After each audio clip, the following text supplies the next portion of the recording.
Bonjour à tous.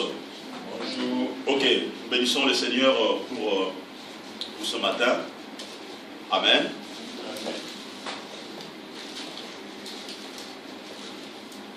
La présence de Dieu nous fait du bien. Amen.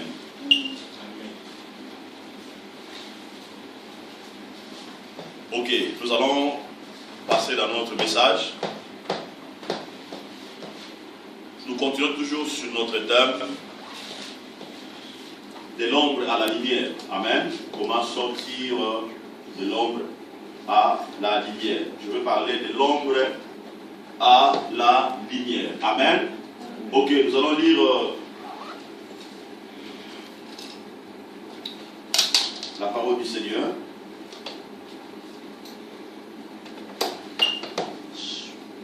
Amen.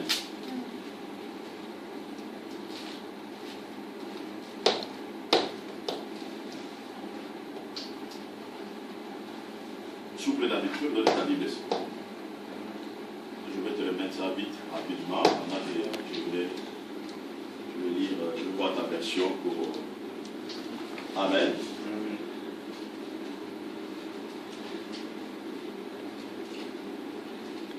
Ok, nous sommes dans la bonne version.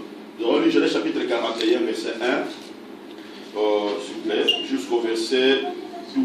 Genèse 41. Jusqu'au verset 12. Amen. Je vais lire dans le nom du Christ. Au bout de 2 ans, Pharaon eut un songe. Voici, il se tenait près du fleuve. Et voici 7 vaches belles à voir et grasses de chair montèrent hors du fleuve. Se mirent à paître dans la prairie. 7 vaches laides à voir et maigres de chair montèrent derrière elles hors du fleuve et se tuèrent à leur côté sur le bord du fleuve. Les vaches laides à voir et maigres de chair mangèrent les 7 vaches belles à voir et grasses de chair. Et Pharaon s'éveilla, il s'est rendormi, et il y eut un second songe. Voici 7 épis gras et beaux montèrent sur une même tige. Et 7 épis maigres et brûlés par le vent d'Orient poussèrent après eux. Les 7 épis maigres engloutirent les 7 épis gras et pleins. Et Pharaon s'éveilla, voilà le songe. Le matin, Pharaon eut l'esprit agité et il fit appeler tous les magiciens et tous les sages de l'Égypte. Il leur raconta ses songes, mais personne ne prit l'expliqua à Pharaon. Verset 12. Donc là, vous allez voir qu'on a sauté les versets. Il y avait là avec nous un jeune hébreu, esclave du chef des gardes. Ainsi dit la parole du Seigneur. Amen. J'aimerais d'abord m'intéresser sur le verset 12, parce que ici, c'est le chef des chansons qui parle. Amen. Après que Pharaon a eu une vision qu'il ne comprenait pas. Amen. Qui ne comprenait pas le sens vrai de cette vision. La Bible déclare que l'esprit de Pharaon était agité.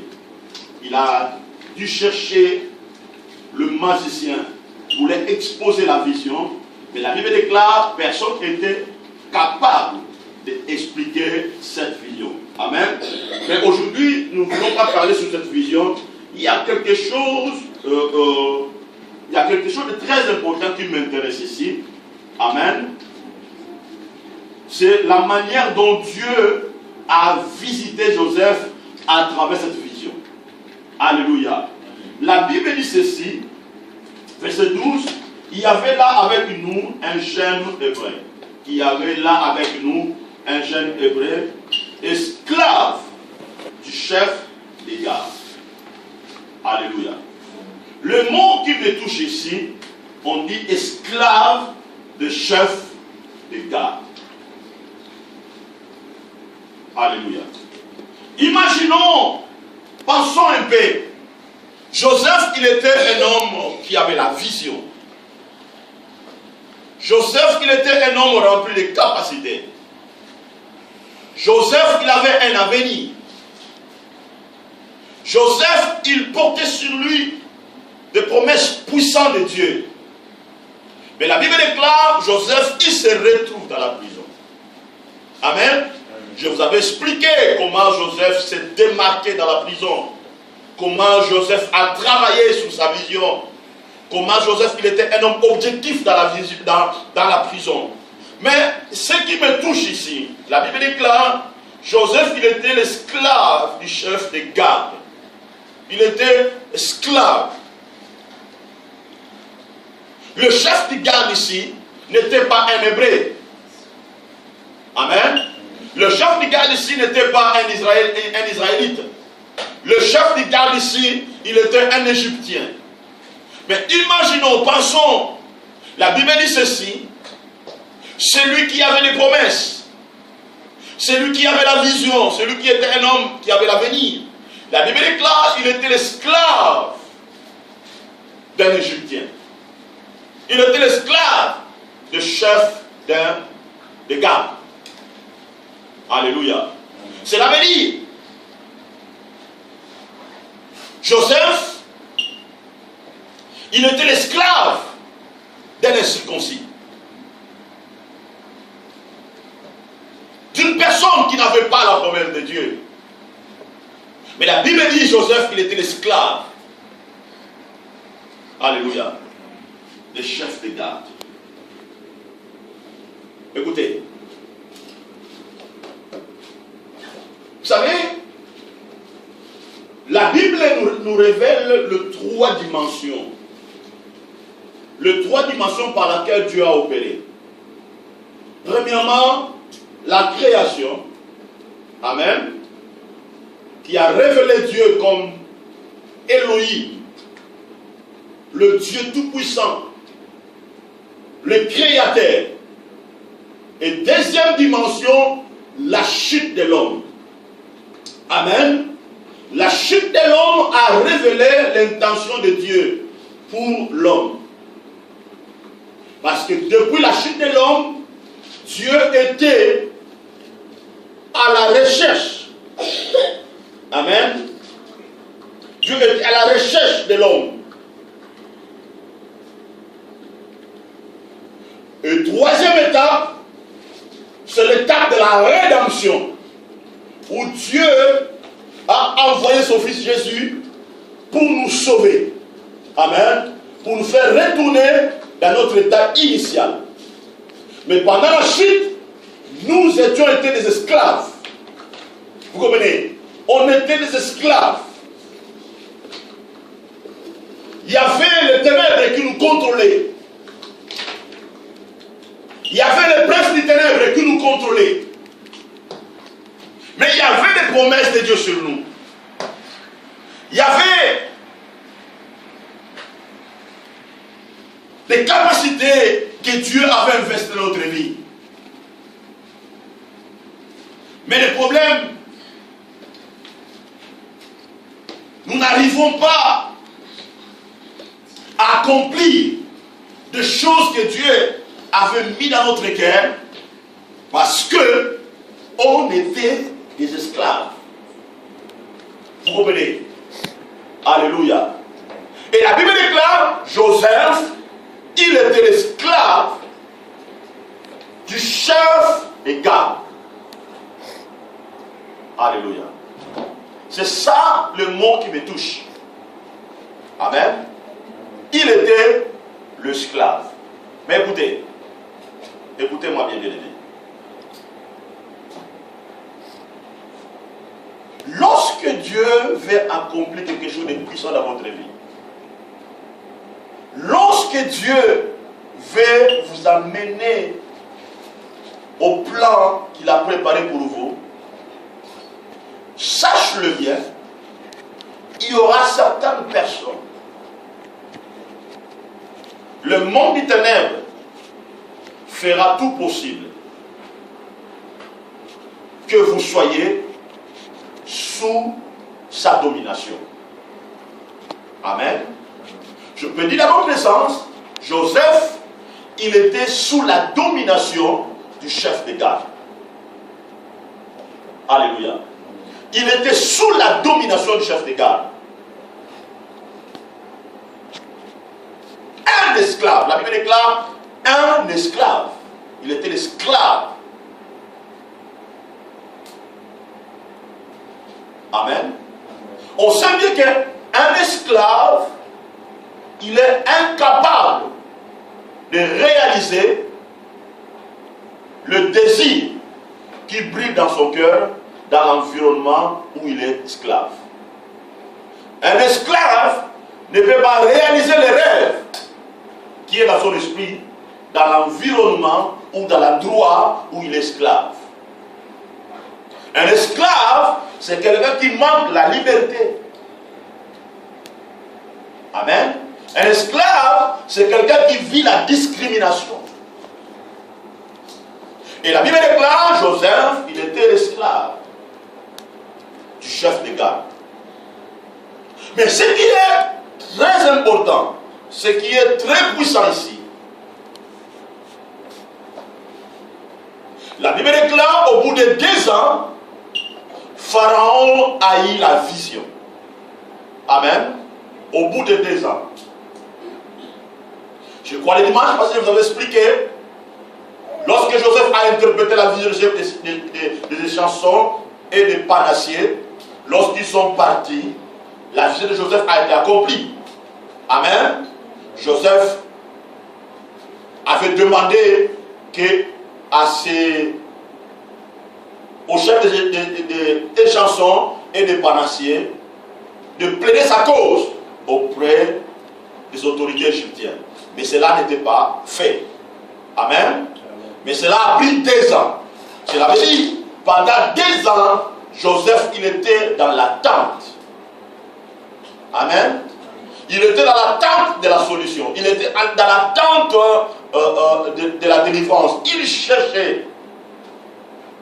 Il travaillait pour chercher sa délivrance. Amen. Mais Dieu, la Bible déclare, Dieu va toucher l'esprit de Pharaon. Et Dieu va télécharger la vision qui devait amener le salut, la rédemption dans la vie de Joseph. Alléluia. Amen. Vous devez savoir que rien sur la terre n'est sans intérêt. Nous devons comprendre que rien sur la terre n'est sans intérêt. Chaque chose débute avec un but précis. Amen. Chaque chose débute avec un but précis. Donc cela veut dire, chaque chose que Dieu révèle, ces choses cachent un but précis de Dieu pour le salut de son peuple. Alléluia.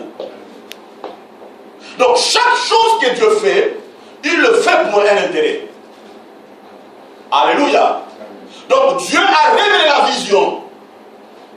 Dieu a téléchargé la vision dans le cœur de Pharaon. Et dans l'intérieur de cette vision, il y avait les intérêts de Dieu. Amen. Alléluia. Il y avait les commencements d'un but précis de Dieu dans cette vision. Alléluia. Donc on doit comprendre, bien aimé, que chaque chose que Dieu révèle, chaque direction que Dieu vous donne dans votre vie, vous devez être prophétique à comprendre que donc, dans ces choses, il y a des intérêts de Dieu à l'intérieur. Amen. Et il y a le but précis de Dieu dans cette chose. Amen. Donc, 2 ans plus tard, lorsque Pharaon a eu une vision, cette vision était prophétique. Amen. Et selon le plan de Dieu, toutes choses dans l'intérieur de la vision que Pharaon avait laissée. Alléluia. Vous comprenez? Alléluia. Donc cela veut dire, dans chaque chose, Dieu planifie les choses. Amen. Dans chaque chose, Dieu planifie les choses. On peut se poser la question. Amen. Pharaon, il était un homme lié à la magie. Il était un homme qui s'intéressait à la magie. Il était un païen. Vous comprenez?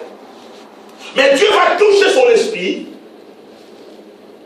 parce que Dieu avait un plan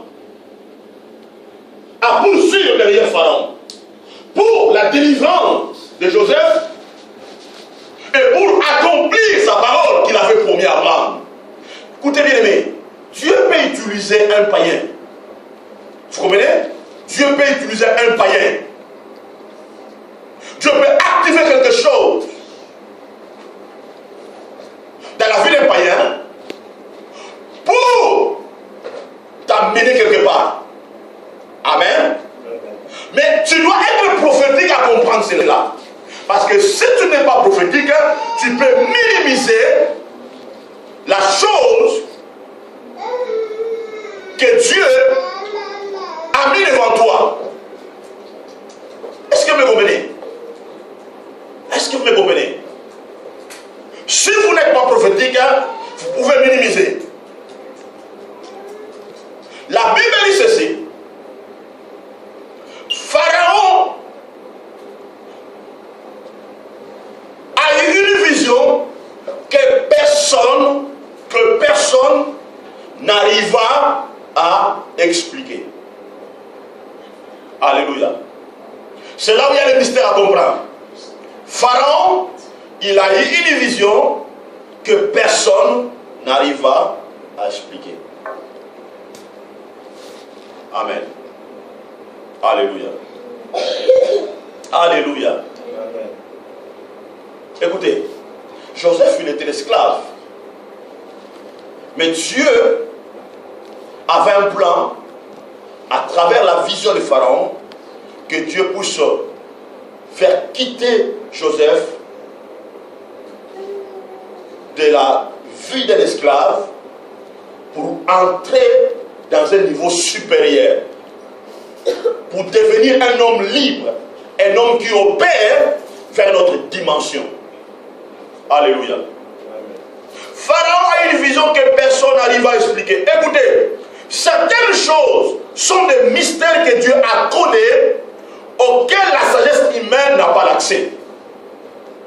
Alléluia.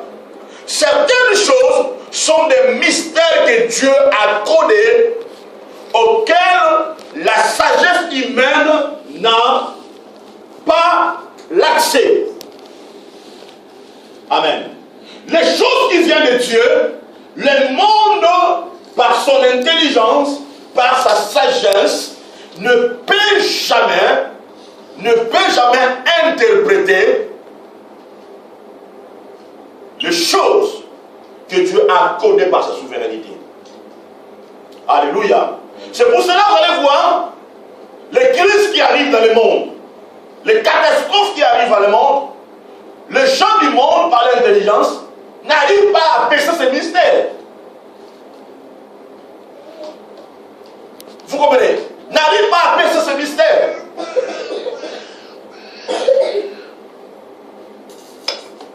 Parce que ces choses sont des mystères que Dieu a connus. Alléluia. Donc la vision de Pharaon était le mystère que Dieu avait connu.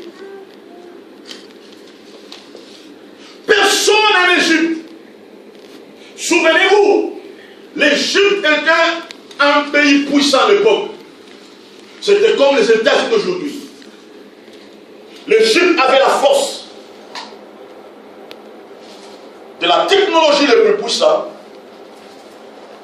Ils avaient un niveau de l'intelligence, de la connaissance puissante. Ils avaient une armée puissante. Ils avaient un système économique puissant. Donc ils avaient établi des systèmes puissants. Donc il y avait, je peux dire, il y avait des hommes intelligents en Égypte. Même les magiciens qu'on dit ici, ils n'étaient pas comme des charlatans. Ils étaient des magiciens intelligents. Vous comprenez? Qui savaient interpréter les choses. Mais devant la vision de Pharaon, ces gens étaient incapables de percer ce mystère. Pourquoi? Parce que Dieu avait codé à cette vision. Amen. Alléluia. Les gens qui peuvent interpréter le mystère que Dieu a codé sont des personnes remplies de sagesse de Dieu. Amen. C'est des personnes remplies de sagesse de Dieu peuvent décoder le mystère de Dieu.